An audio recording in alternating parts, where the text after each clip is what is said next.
தயவு செய்து வாரிசு அரசியலை கொச்சப்படுத்தாது.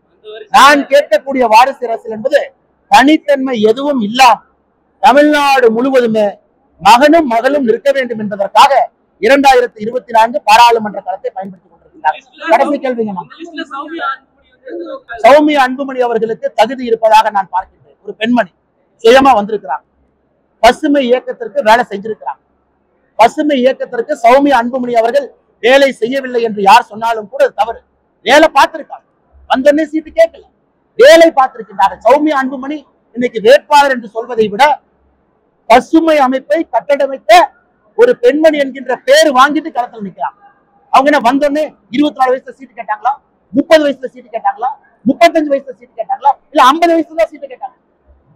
அவர்களுக்கு குழந்தை பிறந்து அவர்களுடைய குழந்தைக்கு திருமணமாய் அந்த குழந்தைக்கு திருமணம் பிறகு பாருங்க, சௌமியா ராமதாஸ் அன்புமணி அக்கா அதன் பிறகு அரசியல் இன்னைக்கு அவருடைய அடையாளத்தை தயவு செஞ்சு இந்த வாதி அரசியல் KN நேரு பையனையும் TRP ராஜாவையும் தயவு செய்து சௌமியா அன்புமணி ராமதாஸோடு கம்பேர் பண்ணி அவங்களை கொச்சப்படுத்தாங்க.